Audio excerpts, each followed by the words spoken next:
Hebrews, Hebrews. This is our Prophets of Awakening. This is our Women's Advanced Bible Study Night. It's 29th of July, 2021. We'll be connecting dots for Israelite women. I'm asking everybody to like, share, subscribe, hit the notification button. It's a non-Messianic channel, Torah and Tanakh. And I'm going to say shalom and welcome everybody. And we're going to go through our moment of silence and our prayer. And then I'll read the songs and then we do a little current events and move forward.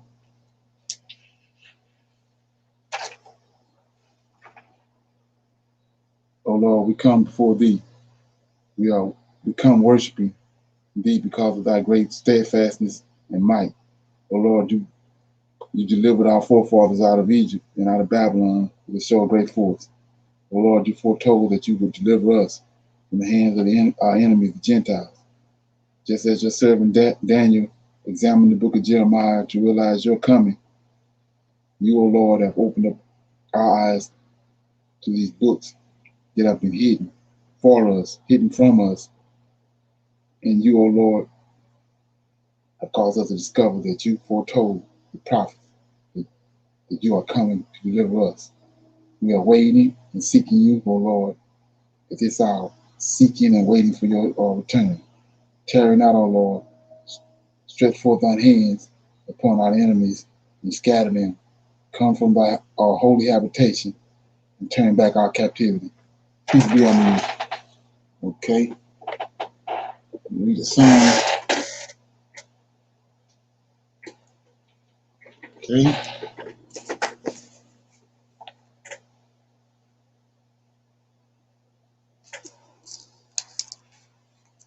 Okay, I'm going to read Psalm 75.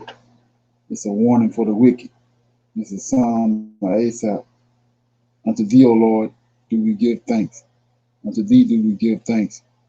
For that thy name is near, thy wondrous works declare. When I shall receive congregation, I will judge uprightly. The earth and all inhabitants thereof are dissolved. I bear up the pillows of it, Shelah. I said unto the fools, deal not foolishly, and to the wicked, lift not up the horn. Lift not up your horn on high. Speak not with a stiff neck. For promotions cometh neither from the east, nor from the west, nor from the south. But God is the judge. He putteth down one and setteth up another. For in the hands of the Lord there is a cup, and the wine is red. It is full of mixture, and he poureth it out of the same. But the dregs thereof, all the wicked of the earth shall wring them out and drink them. But I will declare forever, I will sing praises to the Lord, to the God of Jacob. All the horns of the wicked also will I cut off, but the horns of the righteous shall be exalted. So that was Psalm 75. Okay. Anybody got any current events?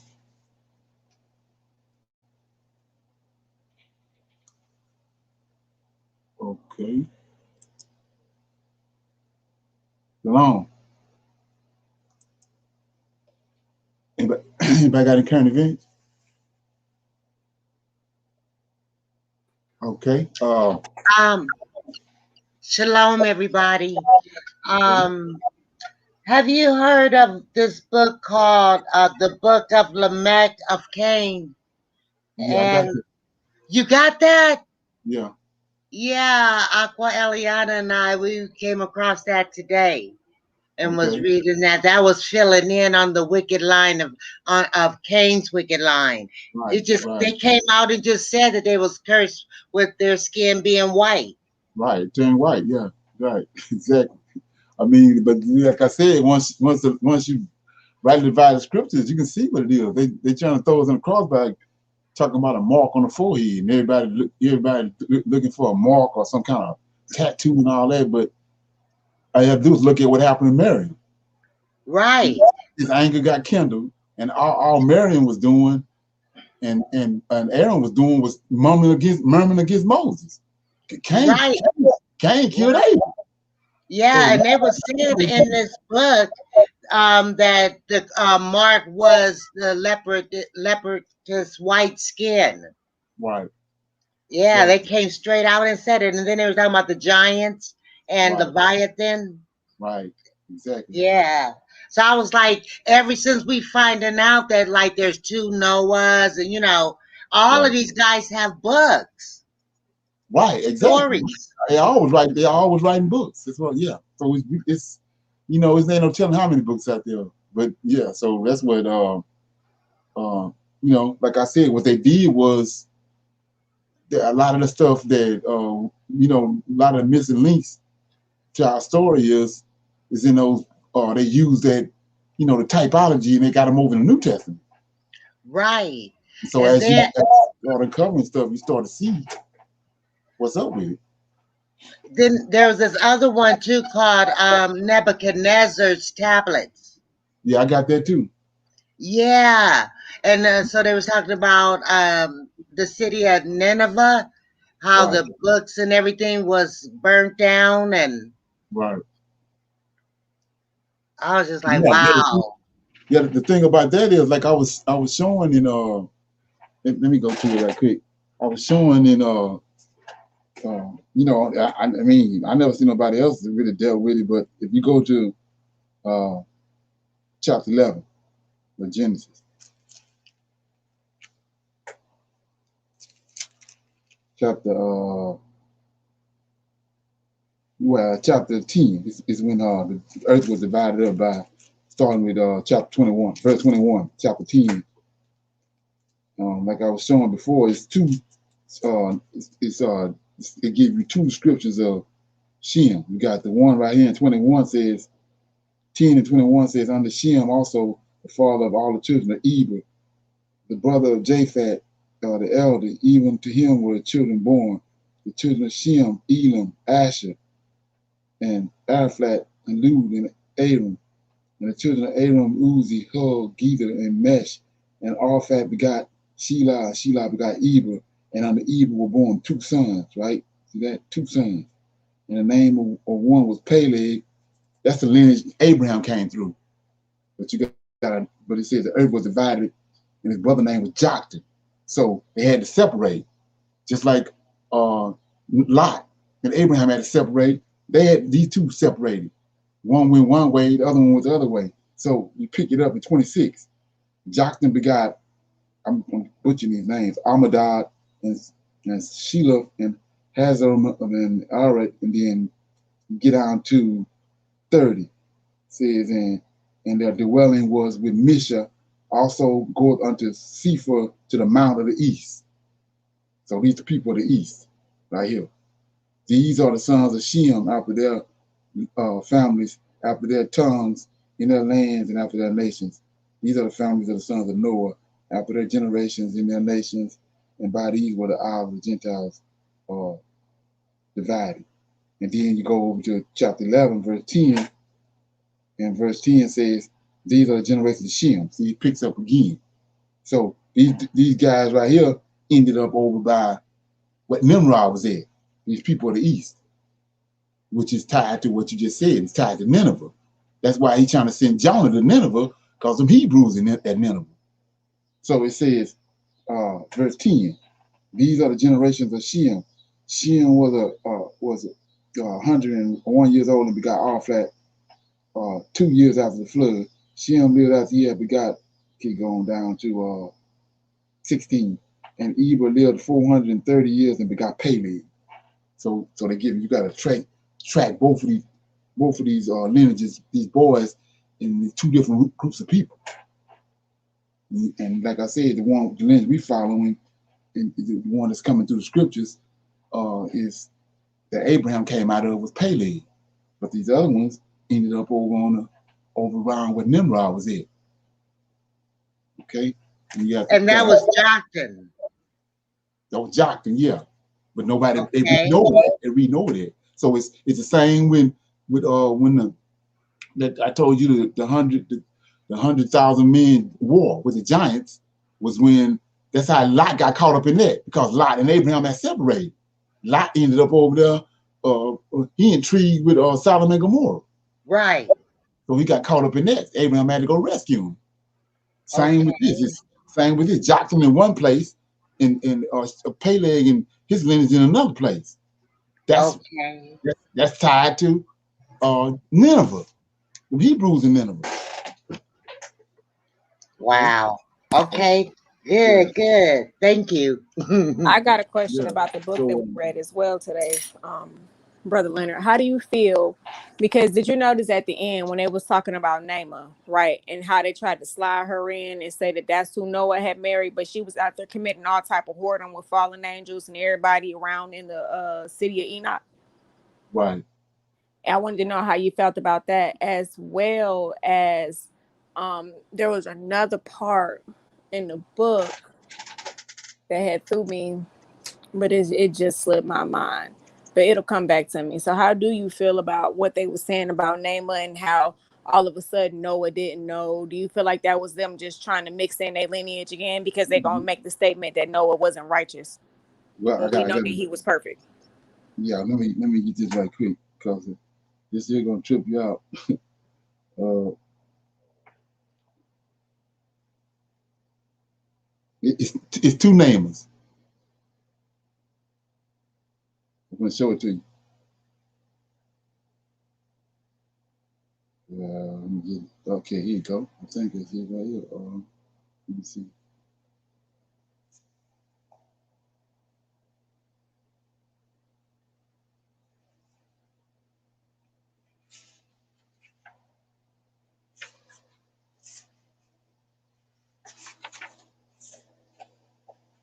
Yeah, it's in the book of Jasher. So I mean, I'm not gonna. When I find it, then I'll show 'em. But what happened was, I think it was. Let me see. Lamech is Noah's father. I think Methuselah. Methuselah had a daughter called Naamah. That's who Noah. That's who Noah married. It's two Naamahs. See, it's two of everybody. Right. That's what you have to understand. It's Lucifer at work. Oh That's my right. God. So And at the crossroad, every crossroad, at the garden, when Adam and Eve was formed and all that, he came in, and that's how he got Cain. Then when Jacob was getting ready to become a nation, Right. that's how you know Esau ain't none of Isaac's son. But you can't tell Negroes that. and didn't you Man, bring out about Zillah and Ada? I'm sorry oh, about go how Huh? ahead. ended up, because I was trying to explain that to my aqua, how Zillah and Ada ended up, Adada or whatever her name was, how they ended up being from the line of Seth, and they mixed with the line of Cain in that time of Jared. Right. Yeah. What's his name came over there and he wanted to know. He wanted to know why was they separated. Like I said, you see where Noah had to separate from Lot, and then Abraham had to separate from Lot. Cain also had to separate from Adam. And that's what people not tracing these lineages. He had to separate from him because what was going on with him, and then what was going on with Adam. And his lineage was separated from him because Adam ain't none of his father. And then you get down to like I say, it's common sense when you look at you can't just have no all of a sudden a red-headed boy, hairy all over, red hair, red. You know what I'm saying? Come on, man. The DNA don't work like that. It's got to be a outside source of DNA in order for you to get there. Somebody had to introduce that. And we know Yahweh, the Lord of hosts, ain't working like that. He ain't just gonna put no red-headed kid up in Rebecca's womb. It don't work like that. So it's between something happened in between that, and they didn't skew the story. Just like Cain, you got to ask the question: why Cain so wicked? Why he wicked as hell? This the very first when you start talking about the Most High created DNA. When he just created this DNA, it's fresh, and the first thing he created is a wicked ass dude like Cain. Come on, that ain't how it worked. So we know the serpent came in the garden. The serpent wicked as hell. That's who his father is. No. All right, and check this. So you know how Lamech the blind, the one who the book was about, because we Right. got Lamech the blind and we got the other Lamech that came from Shem line. So you peep how Lamech the blind was unable, no matter how hard he tried, to pray and do sacrifice and do all the stuff, that the Most High would never even look upon him because he had the leprous skin. Right. And when you think about it, like, because this is just coming to me. So, okay, look.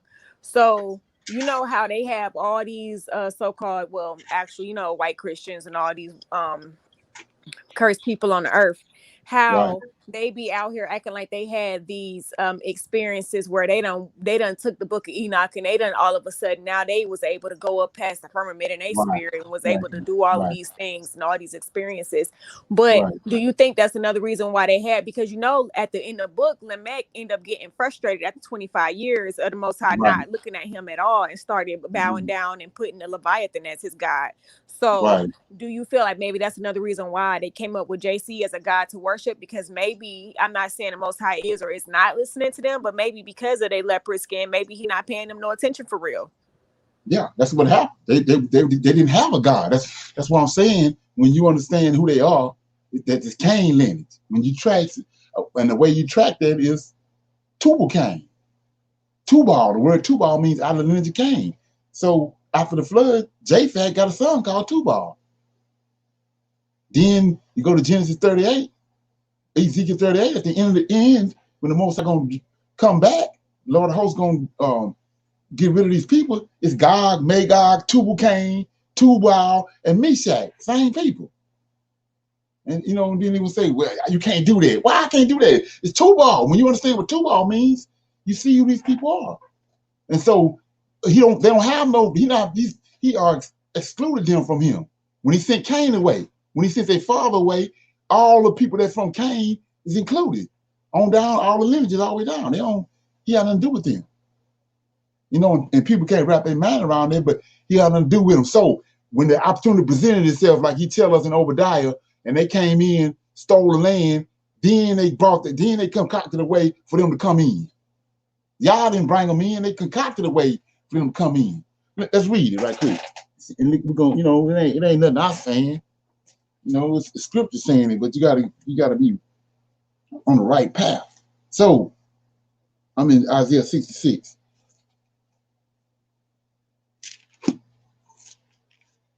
Isaiah 66. Esau the culprit. He knew that. He knew the predicament that the Gentiles was in. He the one brought them in. And that's how they became Edom. So I'm in Isaiah 66. And it says, I'm going to start at verse 1. Thus says the Lord. See that? Thus says the Lord, not Leonard. The heavens is my throne, and the earth is my footstool. Where is the house that ye built unto me? And where is the place of my rest? For all those things have mine hands made, all those things have been, says the Lord. But this man will I look, even to him that is poor and of a contrite spirit, and trembles at my word. See that? Tremble at his word. Everybody don't do that. 3, he that killeth an ox is as if he slew a man. He that sacrifices a lamb as if he cut off a dog's neck. He that offers an oblation as if he offered swine's blood. He that burneth incense is as if he killed an idol. He blessed the idol. Yea, they have chosen their own ways, and their soul delighteth in their abominations. I also would choose their delusions, and will bring their fears upon them, because I have called. None did answer. When I spake, they did not hear, but they did evil before my eyes, and chose that which I delighted not. Here we go right here. It's Esau. Hear the word of the Lord, ye that tremble at his word. Your brethren, see that? Esau. He's telling them that hated you, that's Esau, that cast you out. This is in Obadiah. Cast you out for my name, see that? For my name's sake, right? And said, let the Lord be glorified. See, he came in on his own, right here. He said, let the Lord be glorified, but he shall appear. But even though they done all this with the New Testament, attached it on to our records, he says, he shall appear to your joy. When the Lord of hosts come back, I'm going to appear to your joy, and they're going to be ashamed, because he ain't got nothing to do with that. He ain't got nothing to do with none of that they concocted. They did that in order to rule the world. And what they're doing, the system that's in place now, They did that when they concocted JC at the Council of Nicaea, and they told the Gentiles that Yahweh done brought you in. He knew that he knew they predicament, but he brought them in. That's why right today now with the truth coming out, you say this in the wrong place. These Gentiles will kill you because they didn't have no God for that. For the Council of Nicaea, they didn't have no God, and you got 95% of these Negroes are killed. But it's gonna come to pass, and it's coming out anyway because it's prophesied. Right. So let me read something else. They read no. Okay, I'm in Isaiah 52. Like I said, I ain't write it. So he says, Isaiah 52, last 3 verses, before you get to the suffering servant, which is Levi. So it says 13, behold, my servant shall deal prudently. He shall be exalted and extolled and be very high. As many were astonished at his vest, his clothes, but so more than any man, and his form more than the sons of men. So shall he sprinkle, right? So that's the priest. Levite's the one sprinkler. You want to know who the servant is, suffering servant. So shall he sprinkle many nations. The kings shall shut their mouths at him. That's in the latter days. For that which had not been told them shall they see, and that which they had not heard shall they consider. That's where we at. Because these clowns and gave you a whole nother, took everybody down a whole nother road. And now it's most Wait a high. minute. That's Isaiah 52 and what? 13, 14, and 15. Okay. Right. It's going right into 53. And so 13, 14, 15 tell you who the suffering servant is. You ain't got to fumble with it. It tell you who the suffering servant is. Priesthood, Levites. Yeah, let me put a nail on that. So I'm in Numbers 18.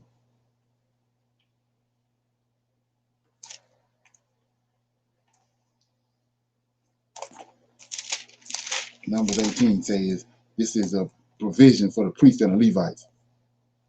It says, and the Lord, see that? I ain't say it.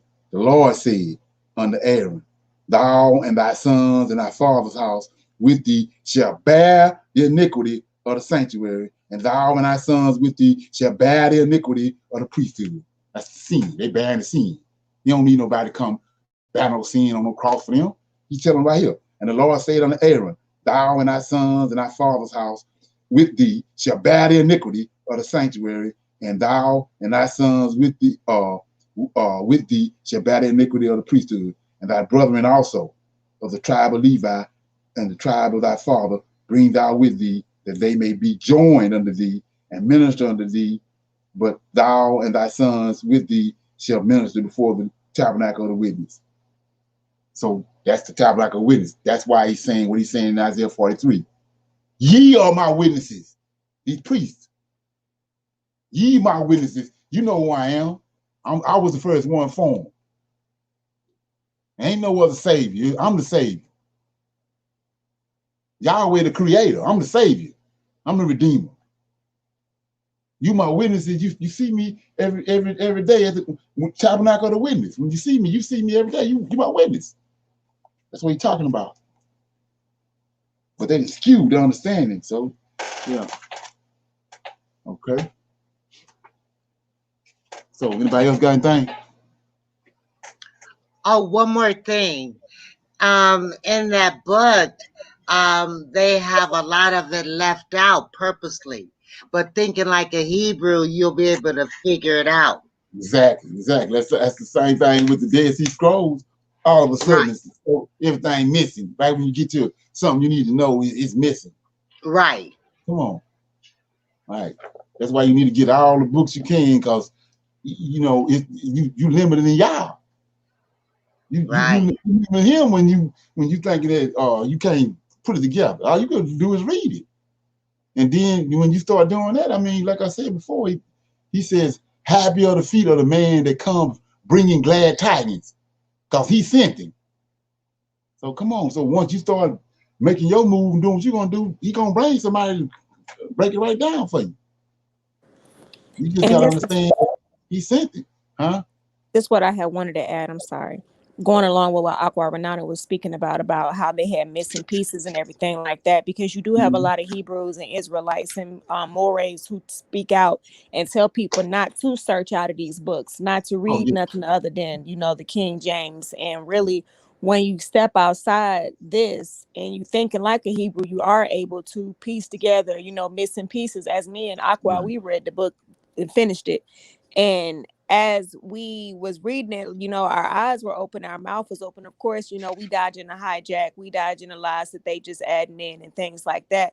But it was so right, many missing pieces that we were able to put in. Like, wow, so this all of this stuff was all compiled in the scrolls and which right, y'all took. And then the man was speaking in the beginning of the book before he started getting into the meat of the bones of the book, was saying how the Vatican approved it or whatever. But this is after they took out almost everything that was in there, because you got a whole paragraph that's missing like 47 words. right, You got exactly. and then nothing after that.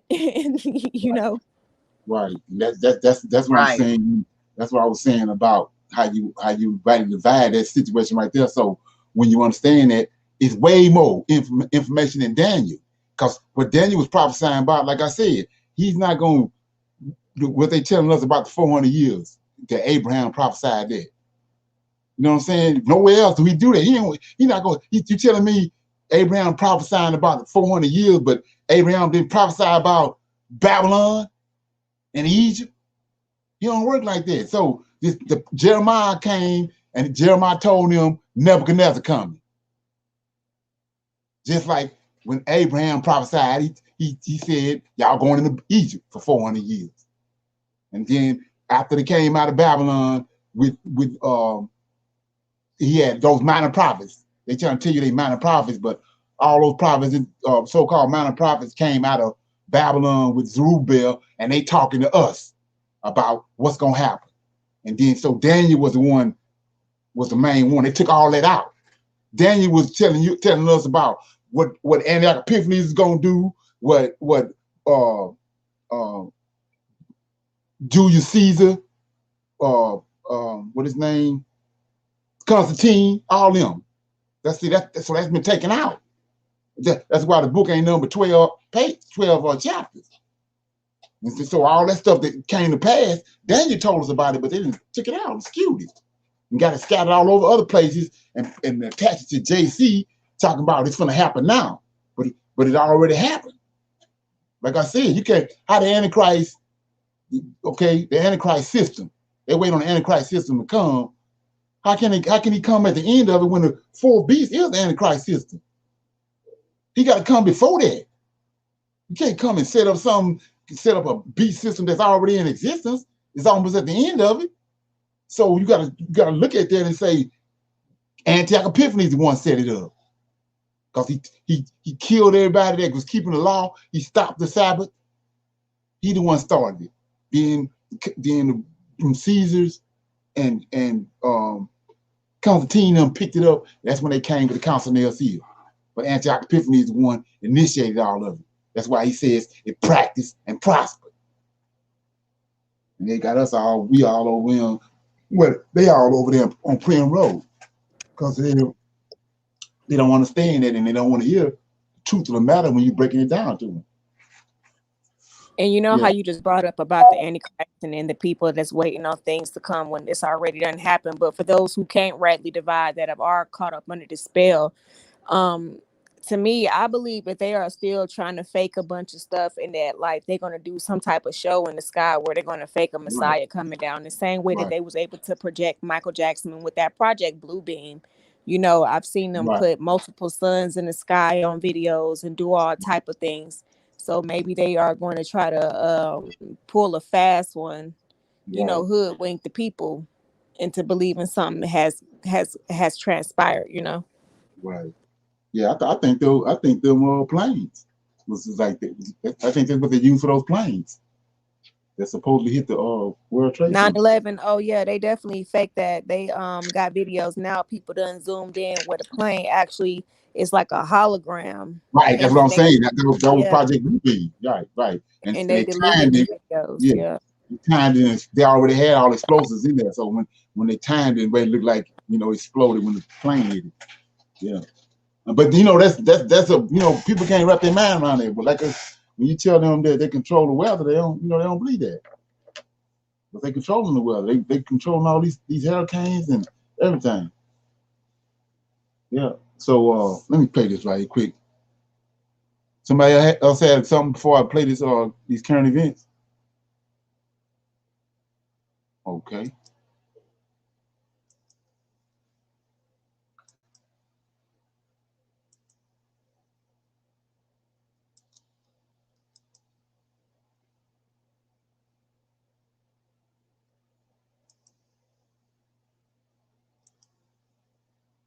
In Aurora, Colorado is apologizing after a brutal arrest captured on the body cameras of 2 officers.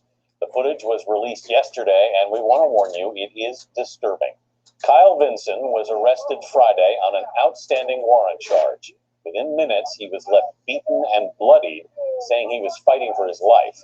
Jeff Pegues is following this latest controversy for the Aurora Police Department. The body camera videos show officers attempting to arrest 3 men with outstanding felony warrants. When 2 flee the scene, Kyle Vinson is left sitting alone. Officer John Hobart is seen pointing a gun at Vinson, ordering him to lie face down and show his hands, which he does. Hands all the way out. Hands all the way out in front of you. Okay. The officer hits Vinson with his pistol at least 7 times. One cut on Vinson's head required 6 stitches. He later holds him by the neck for almost 40 seconds. Vinson's father says he was shocked by what he saw. I thought he was going to kill me because he said you're killing me. On your face, dude. Get on your face, dude. Aurora's police chief, Vanessa Wilson, calls the arrest a despicable act. We're disgusted. We're angry. This is not police work. This is not the Aurora Police Department. This was criminal. Since becoming chief in 2020, Wilson has worked to reform the Aurora Police Department, terminating 14 officers for misconduct. A year before she became chief, 23-year-old Elijah McLean died after Aurora police put him in a neck hold and paramedics injected him with ketamine after he was stopped while walking home from a convenience store. Wilson says as soon as she saw this new video, she ordered an internal affairs investigation. Move, I will shoot you.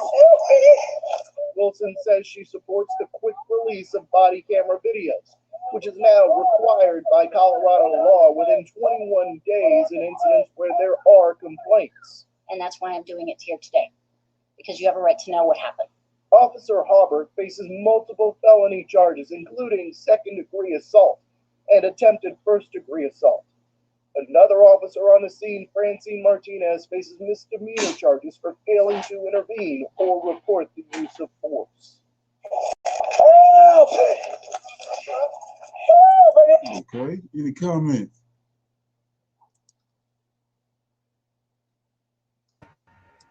Yeah. You notice their mug shots. They're wearing that, what they call that new black, that orange jumpsuit. Okay. Is this song? Yeah. Yeah. That's what's crazy about that. How this just keep occurring and occurring. It's crazy. Tell me about it. Right. Yeah. But they all over there talking about the Asians being violated, but this has been going on for forever and a day. Yeah. You know, every day. Come on, man. It's crazy. So as soon as the folks wake up, them Asians gonna get served. Okay. Yeah, I got one more on this current events.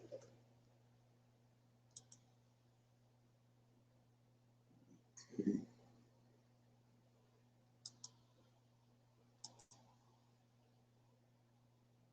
This brother, he'll be cursing a little bit, so you gotta excuse me.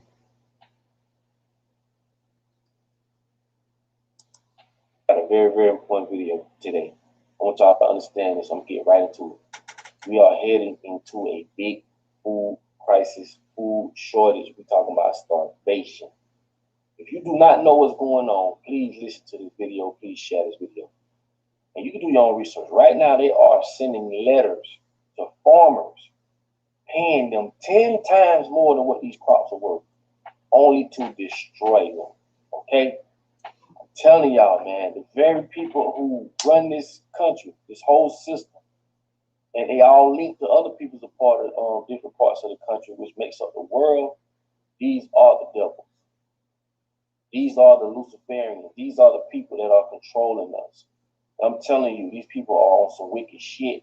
Y'all better open your eyes, because ignorance is not going to be an excuse. I hate to be harsh, but it's just time we need to call this shit for what it is. Now, what they're doing is sending letters out to farmers saying, destroy your crops. We're going to pay you 10 times more than what it's worth. If you don't, you'll be stuck out here butt naked. We're not giving you no type of release. We're not doing nothing, forcing farmers to take that deal. Now, like I say, go do your own research on it. Please, don't take my word for it. Farmers are, and if you're a farmer or you know a farmer, please put comments on the bottom of this post. Help me get this message out. I even bring you on my page. Get what I'm saying? Because I'm telling you, we need to start thinking of survival. You and your family, y'all need to start getting stuff stocked up. Y'all need to start understanding that we finna go into a food shortage. And this shit is by design. Same thing with the milk. They're doing the same thing with the milk, which I told y'all about milk anyway. Milk ain't good for you. But they are doing the same thing with dairy products and stuff like that. Like the dairy farms and stuff like that are forced to throw out their milks. And I'm telling y'all, man, I don't understand how people can't see what the fuck is going on. At some point, it's ain't got shit to do with race, bro. They don't. And I know a lot of white folks with businesses, black, all type, they are falling up under the same situation. Like, y'all got to understand. Now is the time for us to come together, because I'm telling y'all, these people have got into our minds from the time we was little kids, right? Indoctrinating us. 6 years old. This is how you can control people. And people not opening their eyes. How can we be this blind to what's going on? They are forcing people to do things based off finances and situations. It's coercion. They're coercing people to do this shit, right? And we're the ones that got to suffer from it. I'm telling you, if you got a garden, you better grow what you can grow. You better stock up on what you can stock up on. From first aid kits, all type of foods. I'm talking about foods that last long, canned goods. It's coming. It's coming. Do your research. Why would these people, like I say, it's cause and effect. Okay? They cause a problem. They study that, and then they give you a solution. Like, come on, people. How can we be this fucking crazy? Like, it's time we stick together as neighbors, as people. Because I'm telling y'all, man, this shit finna go ugly for a lot of people. And the thing about it is, if your mind ain't right for this, you will not survive it. So we need to get rid of the egos, right, barriers. We need to get rid of the status barriers. Give a fuck how good you look. Right. I don't care where you from. I don't care what you do. It's time for all of us to come together to understand this situation that we're in. Stop looking at your immediate family as family, and we need to look at each other as we all are family. Because these people are fucking over us. These people are and I'm telling y'all, it's the higher ups. It's these so-called people that they put on TV to talk. Fuck them. The people that they get on the news to talk. Fuck them. It's a lot of news people. Oh, that's all it was. They look the word entertainment up. And I say break it down. Entertainment. Okay? Look those 3 words up, put them together. But I ain't want to make this video long. Like I say, do your own research. You know what I'm saying? It's time we start seeing it for what it is and understand that we need proper education. Stop listening to these motherfuckers on these major platforms. I'm talking CNN, Fox News, all that shit. Listen to them, but listen to them with an eye, with a slanted eye, because they all full of shit and they all tell lies. Okay. Any comments? Shalom, everyone. Okay. Videos like this just shows how close we are to our deliverance. Right. Exactly. That's why I show them. Keep everybody zeroed in. Right. So look at this next one. This is the last one right here. Well, I had a comment on that video as well. Go ahead. And as far as what he's saying and everything like that, still, if the Most High, because I read something one time and it said something about everybody can't wear your glasses or have your prescription, and we all have spirits that the Most High is in control of, and we all have different callings. Like Brother Leonard, the Most High put it on your spirit to get out here on the internet and put truth out. Did he not? He put it on Right. you. He gave you the way to rightly divine things. And even if people think that you crazy or whatever, you do what the Most High put on your spirit.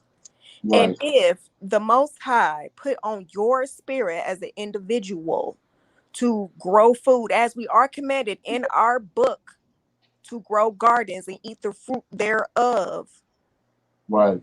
that if the Most High put it on your spirit to get some extra food, do that, because you don't know. Like for me, that's what I was doing, because I'm the only conscious one in my family, the only one. And Right. I know that the rest of my family is out here partying on Saturdays, doing what they want to do.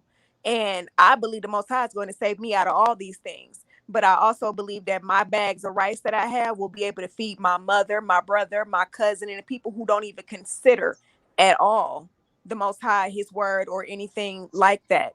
And he also gave us knowledge, because it's not very simple to farm. You have to have knowledge. You'll mess around and put some food out and put it next to something else and your crop be destroyed.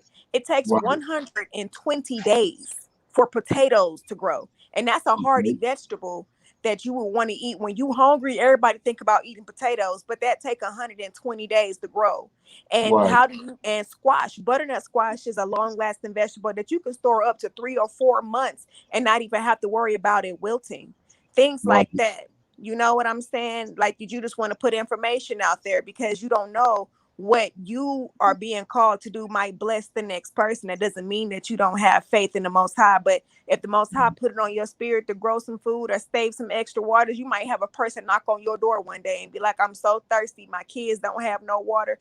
Do you have some extra water? And because God put that on your spirit to do so, you are blessed in abundance to be able to bless another family. Is all I wanted to say. Right. Okay. Yeah, that makes sense. It's like I said, can never be over prepared. You know, so it's all good. Yeah. So like Cynthia was saying earlier about this stuff it's warnings. It's Most High, crying out to us as as his people. All these events that's happening. So here go one right here. And like I said, all this stuff already been started. Okay.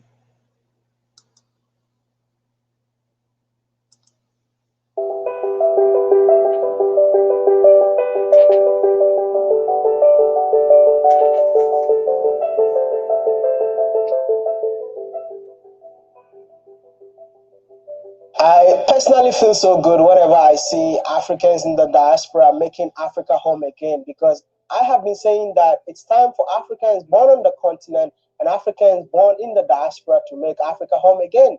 So I get super excited to see Africans born in the diaspora returning back to Africa to make Africa home again. Welcome home. Well, thank you. Thank you. We're glad to be here. We're glad to be here. How long have you been here? This happening in record numbers. They ain't talking about it. We've been here almost a year now. A year? Yes. Why would you make Africa home again? My question, why wouldn't I? Africa had everything. Africa has beautiful people, has beautiful land. It has, it's like, Kamasi itself is like virgin land. It's you can almost create and build a community. Coming home to our brothers and sisters, just beautiful. As I always tell my wife, my daughter, bring the two sticks back together. So it's just a beautiful, beautiful concept for coming home and have eyes to everyone. How long? You said you've been here for a year, but where were you born and raised? Oh, Detroit, Michigan. My wife was born in Sacramento, California. My daughter, Kansas. But we straight out of America. I served some time in the military, but I came here, and this is my home. It's a great place to be. There is something that I have to ask you, because some of us that were born in here see America as everything. We're dying to go there. Some of us even go to church for the pastor to tell us that you're going to America next week, and we feel like he is indeed a man of God. But you had America for yourself. You're born and raised in America. I decided to leave America and come back to Ghana. I don't know. I don't mean to disrespect you, yeah, but in where I'm from, they'll ask you, is everything okay with you? Hey, family. First, I'm gonna say Solomon family, but I listen to this. I want you to just understand. I've been in America for 50-something years in my life, and if you ask me why you should come home, the peace alone is worth it. There's a peace here, brothers, especially brothers, that you will never, ever get coming back home now. I wake up in the morning and I see my people. I go to sleep. I look at the news. I see my people. Brother, I see my people. And it's the most beautiful thing ever. Now, I have nothing against other people, but I like to see my own. And it's a peace. When I wake up in the morning and I drive down the street, when I go to work every day, when I did in the United States, I worry. I worry if I'm going to make it home, if a police officer going to pull me over and ask for my ID card, and all of a sudden I say something wrong, I'm dead. This is fact. We see it every day in America. And we can deny it. Okay.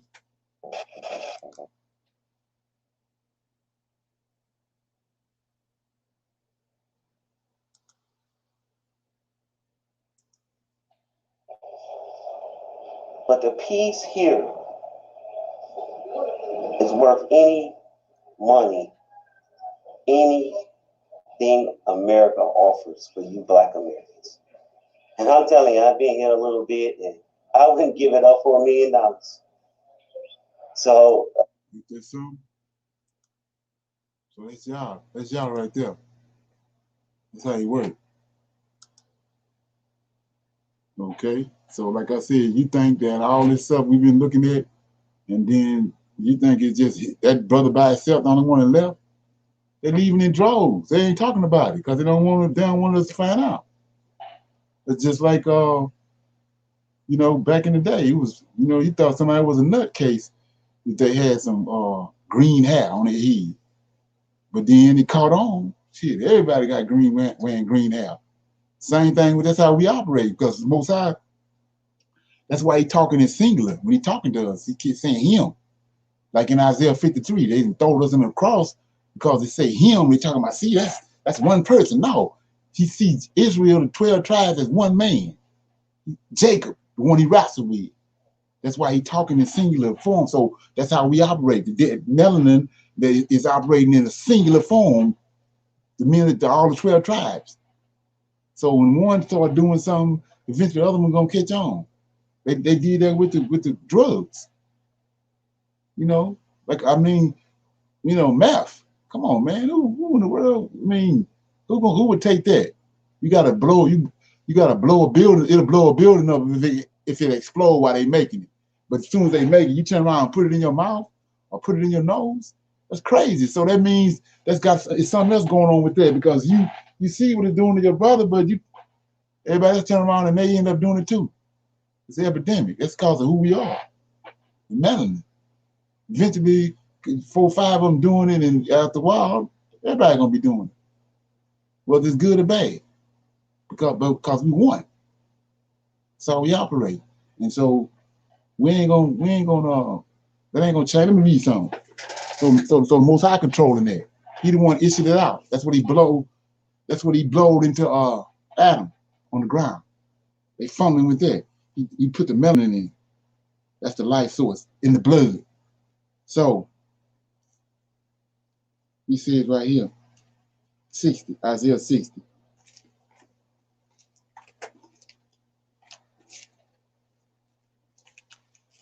Verse 60 says, chapter 60, verse 1 says, Arise, for thy light is come. The glory of the Lord is risen upon thee. For behold, the darkness shall cover the earth, gross darkness the people. But the Lord shall arise upon thee, and his glory shall be seen upon thee. And the Gentiles shall come to thy light, and the kings to the brightness of thy rising. Lift up thine eyes round about and see. All they that gather themselves together, they come to thee. Thy sons come from afar, and thy daughters shall be nursed from thy side. Look at this. Then shalt thou see and flow together. See that? And thine heart shall fear and be enlarged, because the abundance of the sea shall be converted unto thee.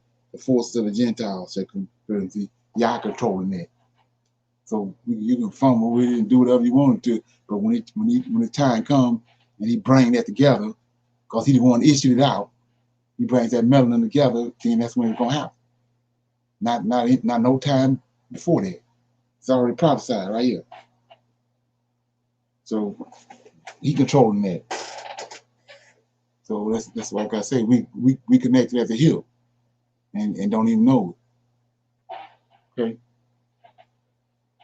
Any comments? Okay, so what I'm gonna do is right here, I'm gonna open up for questions, some comments, and then I'm gonna go into Esther. I'm gonna read something out of Esther. Anybody good? Nobody have no question? Okay. Okay. We're in the book of Esther. Okay, first off, well, like we was just talking about, how I'm in the commentary section. I was telling you about how this come out of Esther. These little, see how these little, it's only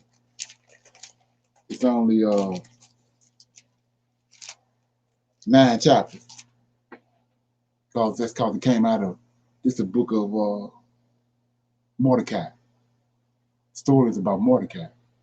But they wanted to because they got 5, 6 Marys at Jesus' tomb. They got to come back over here and make it look like the women was playing a greater role in the scriptures. You know, not that you denigrate nobody, but just not how it went. Mordecai was the one that Esther was going to the gate listening to. They want you to think that, you know, a whole other way, just like with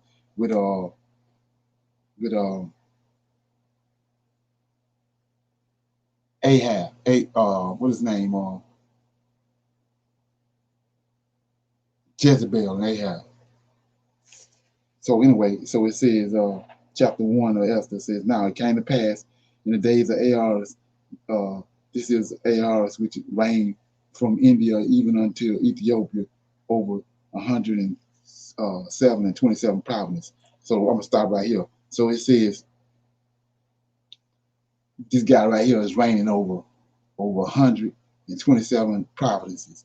So he ruling the world. So like I was telling you before, we're not rightly dividing stuff. The 10 tribes is in these provinces.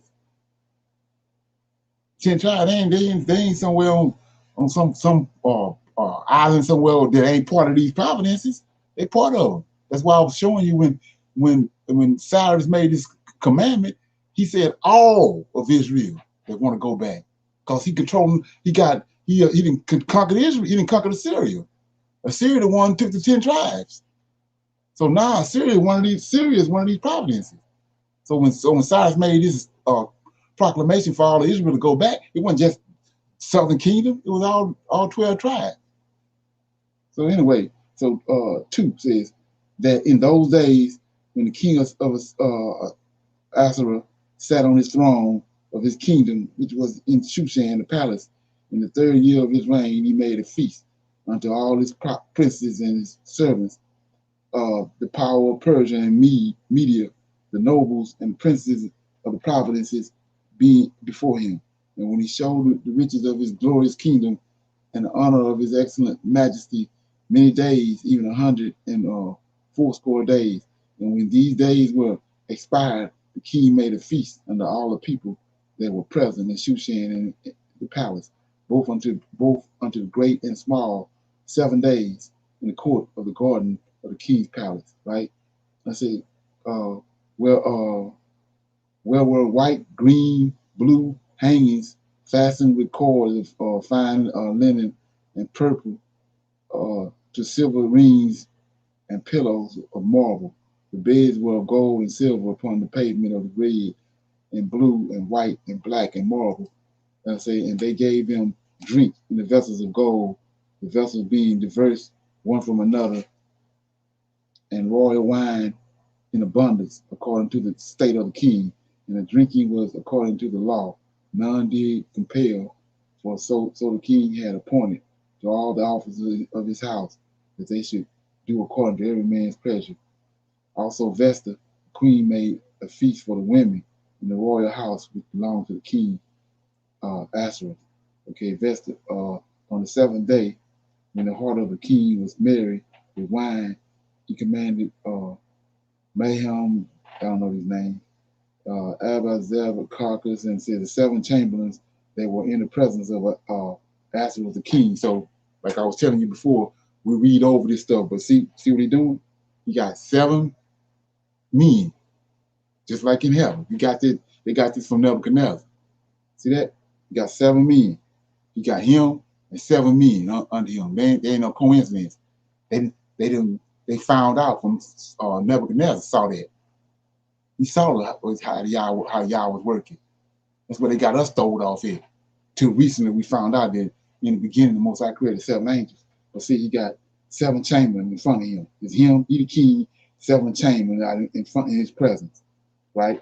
So it says 11, to bring Vesta the queen before the king with the crown royal, to show the people the princess her beauty, for she was fair to look on. But the queen Vesta refused to come at the king's commandment by his chamberlains. Therefore was the king very wroth, and his anger burned in him. Then the king said to the wise men which knew the times, for so was the king's manner toward all that knew law and judgment.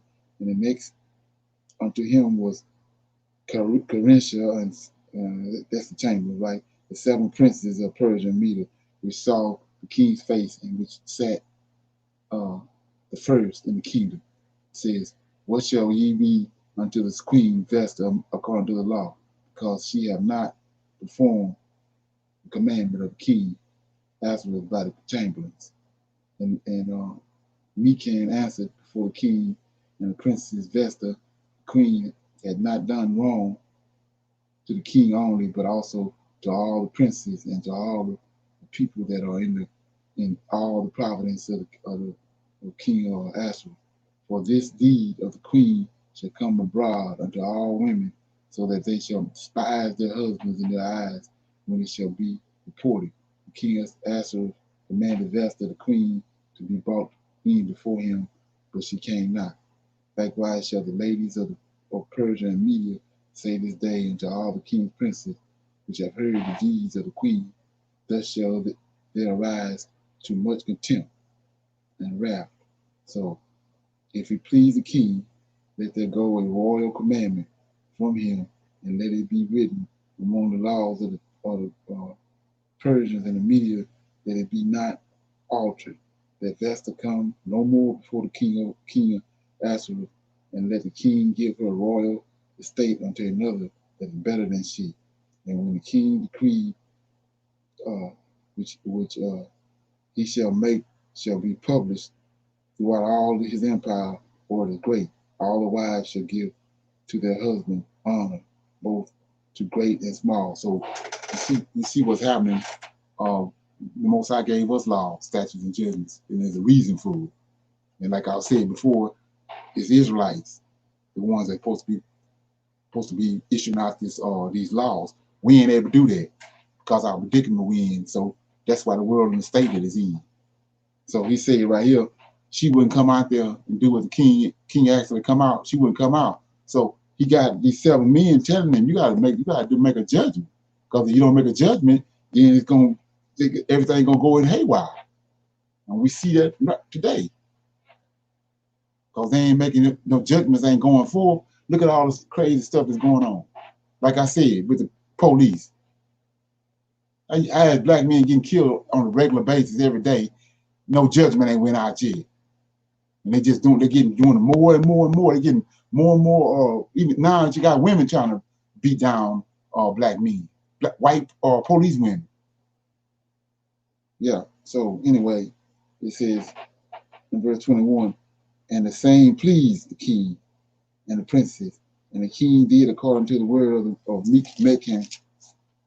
For he sent letters unto all the king's provinces, in every province according to the writing thereof, and every people after their league, that every man should bear rule in his own house, and that if he should be published according to the language of every people. So okay, so that was chapter 1. Let me see if I want to read chapter 2. Okay, yeah. So I'm gonna read chapter 2. It says, after these things, when the wrath of the king Ahasuerus was appeased, he remembered Vesta and what she had done and what was decreed against her. Then said the king's servants that ministered unto him, let there be fair young virgins sought for the king, and let the king appoint officers in all provinces of his kingdom, that they may gather together all their fair young virgins unto Shushan the palace, to the house of the women, unto the custody of Hay, the king's chamberlain, keeper of the women, and let their things for purification be given them, and let the maidens which please the king be queen instead of Vesta, and the thing pleased the king, and he did so. Now in Shushan the palace there were a certain Jew whose name was Mordecai, the son of Jair, the son of Shema, son of Kish, a Benjamite, who had been carried away from Jerusalem with the captivity which he had been carried away with Jeconiah, king of Judah, whom Nebuchadnezzar, the king of Babylon, had carried him away. So see that? I told you how 70 years is predicated off of Jeconiah, and then Mordecai came with him. So this the book of Mordecai. You know, you can let that frame. It says, and he brought up Hadassah. This is Esther, his uncle's daughter, but she had neither father nor mother, and the maid was fair and beautiful, whom Mordecai, when her father and mother were dead, took her to his own daughter. So it came to pass, when the king's commandments and his decrees were heard, and when many maidens were gathered together unto Shushan the palace, to the custody of Haggith, that Esther was brought also into the king's house, to the custody of Haggith, keeper of the women. And the maiden pleased him, and she obtained kindness of him, and he speedily gave her things for purification, with such things as belonged to her, and 7 maidens, which were meant to be given her out of the king's house, and he preferred her and her maids unto the best place of the house of the women. Esther had not showed her people nor her kindred, for Mordecai had charged her that she should not show it. See that? So she getting all the information from Mordecai. They don't want you to know that though. It says, and Mordecai walked every day. See this? Mordecai walked every day before the court of the women's house, to know how Esther did and what should become of her. Now, when every maid turned or was come to go into the king, after that she had been 12 months, according to the manner of the women. But so were the days of her purification accomplished, to wit, 6 months with oil and myrrh, and 6 months with sweet odors, and with other things for the purification of the women. Then thus came every maiden unto the king, whatsoever she desired was given her, to go with her out of the house of the women into the king's house. In the evening she went, and on the morrow she returned to the second house of the women, to the custody of I can't say that name. King Chamberlain, which kept the concubines. She came into unto the king no more, except the king delighted in her, and that she was called by name. Now, when the turn of Esther, the daughter of Abigail, uncle of Mordecai, who had taken her for his daughter, was come to go into the king, she required nothing but what Haggai gave the king's chamberlains and the keeper of the women appointed. And Esther obtained favor in the sight of all them that looked upon her. So Esther was taken unto King Ahasuerus unto his house, royal in the 10th month, which is the month of Tebet, in the 7th year of his reign. And the king loved Esther above all the women, and she obtained grace and favor in his sight more than all the virgins, so that he set the royal crown upon her head and made her queen instead of Esther. So it's the same story, Joseph. Then the king made a great feast unto all the princes and their servants, and even Esther's feast. And he made release of the providence and gave gifts according to the state of the king. It says, now here we go, 19. And when the virgins were gathered together the second time, when Mordecai sat in the king's gate, Esther had not yet showed her kindred nor her people, as Mordecai had charged her. But Esther did the commandments of Mordecai. See that? Esther did the commandments of Mordecai, like as when she was brought up with him. In those days, while Mordecai sat in the king's gate, two of the king's chamberlain, Bigthan and Teresh, of those which kept the door, were wroth and sought to lay hands on the king of Ahasuerus. And the thing was known to Mordecai, who told it unto Esther the queen, and Esther certified king thereof in Mordecai's name. And when the inquisition was made of the matter, it was found out there was both, and they were both hanged on a tree, and it was written in the book of the Chronicles before the king. So what happened was these two guys was plotting up to kill the king, and Mordecai heard it. But Esther was in the king's presence, so Mordecai called her to the gate, like I was telling you about the other day. They always meet at the gate. He told her, go tell the king that somebody trying to kill him, poison him. So Esther's being directed by Mordecai. And like we just said earlier, everybody had a book. See? So Mordecai, it's the book of Mordecai. Any comments? That was chapter 1 and 2 of Esther. Anybody got any comments? Yeah, even in the Apocrypha, it's like Esther, she didn't make a move without Mordecai. Right. It's all Mordecai. At the end, Mordecai got elevated. Just like Joseph got elevated. And Daniel. So yeah. So that's what like I said, they got us doing the opposite of what the Most High said. That's the whole objective of what the New Testament, all that is, it got us doing. Like I said before, when it's time for us to be in a certain place, when the Most High getting ready to do his thing, they want us to be somewhere else, off tilted somewhere. That's been our problem all the way up to today. So we off.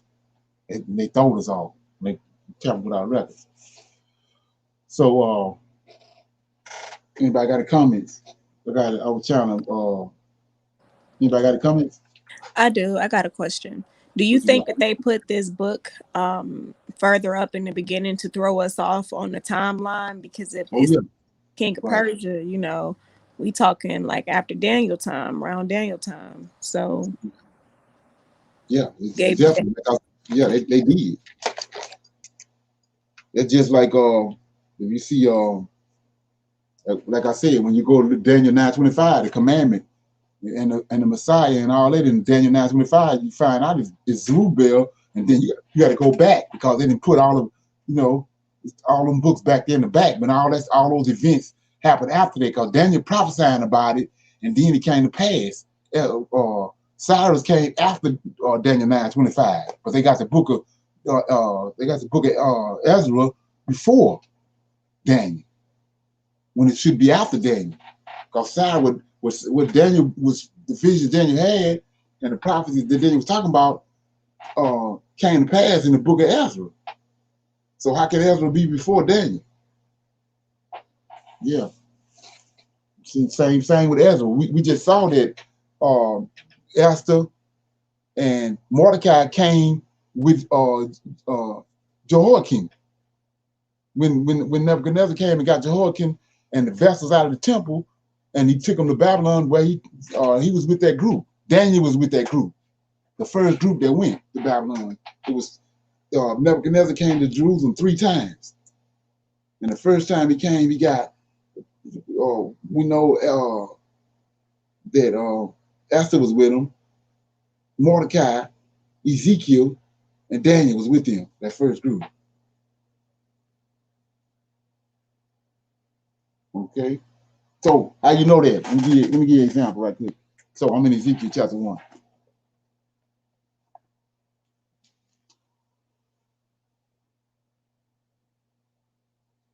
I'm in Ezekiel chapter 1.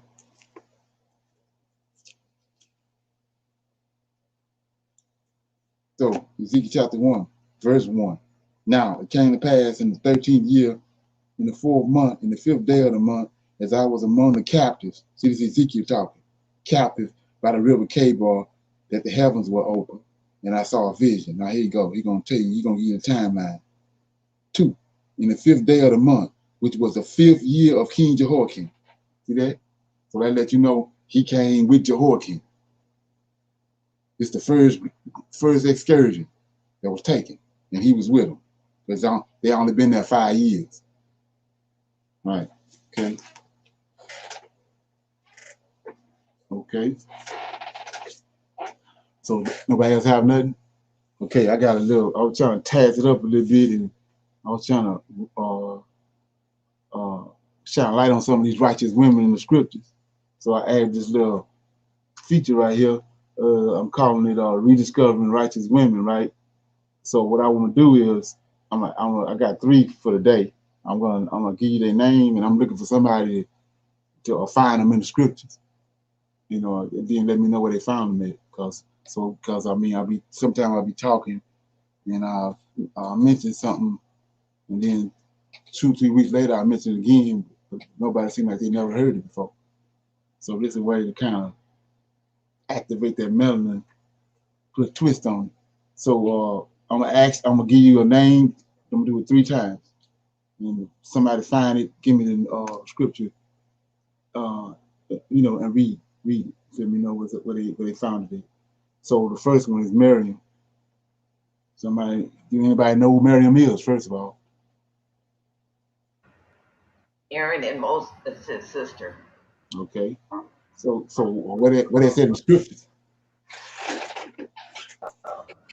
Starts in Exodus. Can somebody read it for me? Oh.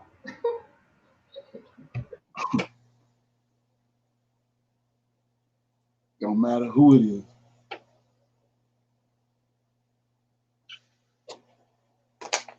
Okay.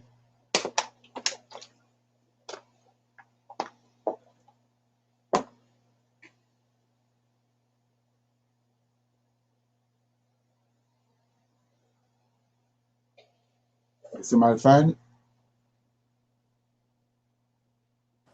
We coming. Give us a second. Oh, okay. First time she popped up is when she was the midwife. Okay.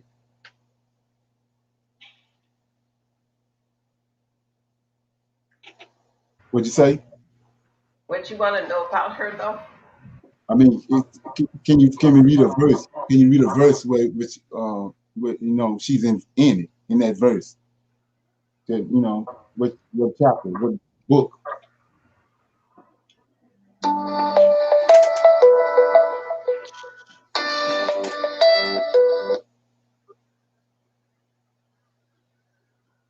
Okay. Well.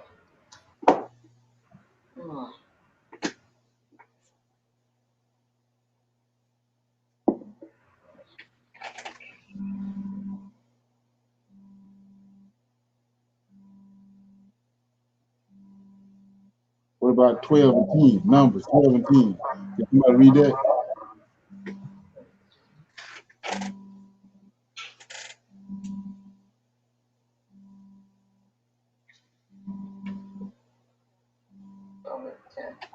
What book was that? Numbers 12 and 10. And ye shall I have it numbers. of Okay. it remain until now. 12 and 10. Oh, wait a minute. What was that book? Numbers. Oh. I have numbers 12 and 10.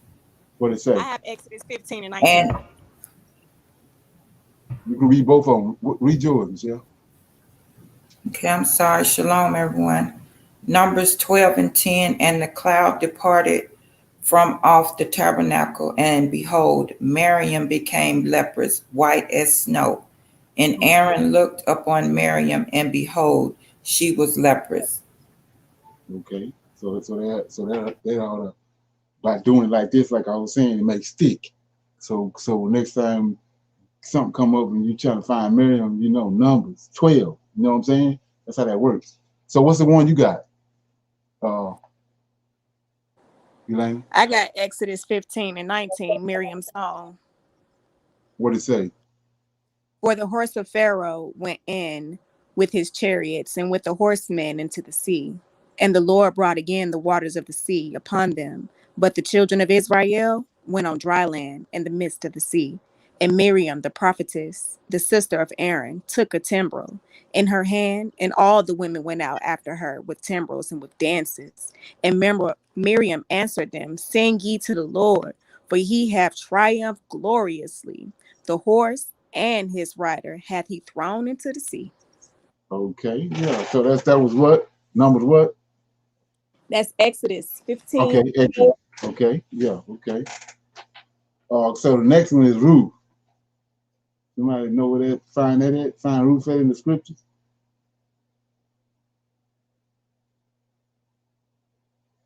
Do she have a book?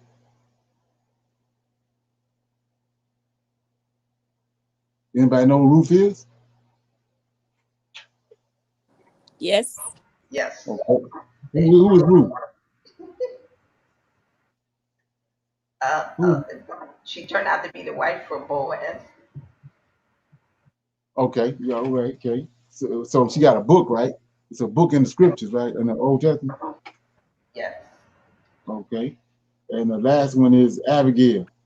What she at in the scriptures? Anybody know where Abigail at in the scriptures? Won't she with David? Yeah, David's wife. Ah.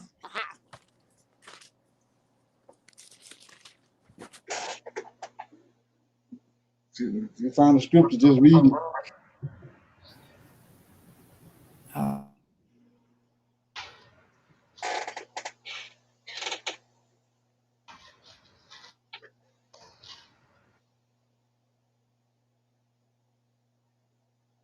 And Samuel died, and all the Israelites were gathered together and lamented and buried him in his house. And David at Ramah, and David arose. Oh, don't mention that again. Okay, what about 1 Samuel 25 and 18? You want to read that? Oh, then Abigail made haste and took 200 loaves and 2 bottles of wine and 5 sheep ready dressed and 5 measures of parched corn and 100 clusters of raisins and 200 oaks of figs and laid them on asses. And she said to her servants, go on before me. Behold, I come after you. But she told not her husband Nabal. Right. So what's going on is David was helping that guy, helping her husband, keeping his flocks and herds for him for the whole time he's running from Saul. So David sent in. They was living out in the caves, hiding from Saul because Saul was trying to kill David. So he sent one of his men in to go ask Abigail's husband to send him some provisions. And he said he wasn't sending nothing. You don't care about who David is or nothing. So David was on his way to kill him, Abigail, and everybody in the house. So Abigail turned around and got all the provisions he needed and put them on mules and sent them to David. So and cut him off, keep him from coming to killing Nabal. So that's what that was. It started in 1 Samuel 25 and 18. So like I said, if you get into a conversation about Abigail, you know to go to 1 Samuel. It'll get you in the ballpark where she at. Okay? And if you're trying to deal with Miriam, you know you go to Numbers 12. And Ruth got a book. She got a book, so all you gotta do is, figure out where what I do is Esther. I know Ruth is close to Ezra, so I just go to Ezra and then I figure I find Ruth, quick like. So anyway, with that being said, I got somebody say something. Somebody say something. Okay. So what I was gonna do for next week, to try to make this a little more interesting. Everybody do a little background check on Esther. That way, everybody might come up with something different. We can find something else out, get a bigger picture of Esther. So just do a little background Google check on Esther. Everybody, and see the differences with what people come up with. And we'll do that next week. So, we got about 20-something minutes. I'm gonna open back up for Q&A. If anybody got any comments or questions about anything before we close out. They got a movie on YouTube about Esther. Now it is hijacked, the lady hijacked, but they got the movies on YouTube. Even though they be hijacked, they help you get a visual and put things in perspective. So they got a book, they got a movie on Jeremiah, Esther, and Daniel. That's really good. I watch them often. So they new movies are old. I mean, they knew because they got the dude from what's that show? That little doctor show I be watching. Grey's Anatomy. The doctor from Grey's Anatomy is actually the one who played Jeremiah. So it's got to be kind of new, but it's not like last year or nothing like that. Yeah. I saw that one. That one. So it's that type of movie. Mm-hmm. I was talking about Esther. Yeah, she got a movie out too. That's the one, King and I? No, One Night with the King? What's the name of it, Esther? It just say Esther. Oh, okay, yeah. Well, they got another movie called One Night with the King. I think that was like sort of like when it came out, it was like Ten Commandments, where it was like a blockbuster. So they, when they have blockbuster movies, they do a lot of research and try to make the movie as realistic as possible. Right. Okay. Yeah, so that was fun. It's called One Night with the King. Isn't that the one where Whitney Houston and Mariah did the background? The theme song. Yeah, right, exactly. That's it. Yeah, they go into depth with it. With a lot of, because what they do is they went and got the that editions of Esther out of Apocrypha. They added that into the story too. Did anybody know about the editions of Esther? What's it called again? It's in Apocrypha. The editions of Esther. Yeah. Right. Yeah, I've read it. Right. So what that editions of Esther tell you is that when he sent Saul to go and kill all the Amalekites, Saul kept.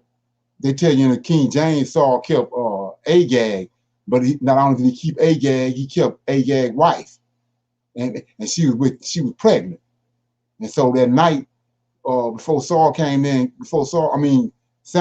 and killed Agag. That next morning, his wife had fled in the night, and got on a caravan like Joseph did, and she ended up in Media in Persia. That's who Haman is. That's why Haman is Amalekite. He descended from Agag. That's why he's trying to kill all the Israelites, because he know what the Israelites, Saul and the Israelites did to his people. That's why he's trying to kill them. A lot of people don't know that. Okay. So anybody got any questions? That was fun, Brother Linda. You should do stuff like that again. That was real good thinking for us to have to be quick with our fingers to go through and find these people. Because first we was like, what? Then we going through the scriptures. That was good. It's a good way to remember. That was fun. Right. Yes, that's I try to get two, 3 women every week to run out of women. Like I said, and I try to get people to look at like I said, everybody do a little Google search on Esther, so see what we come up with. Okay. Yeah. So anybody else got anything before we go? Any questions or something that came up they wanted to talk about?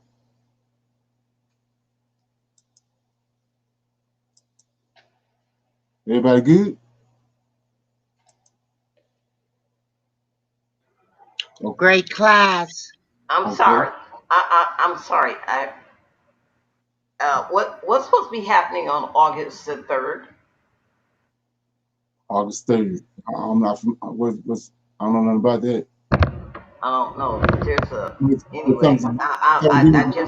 I just want to ask. I'm gonna be still and just see. It's something about the sky or something, the celestials or something. I'm wondering. Oh, okay. Yeah, I'm wondering. Okay. Yeah, I was gonna say shalom to the sister, Miss Taylor. I hope you got something out of this class. Okay. So yeah, I guess we'll set it down right here. Nobody else have nothing to say.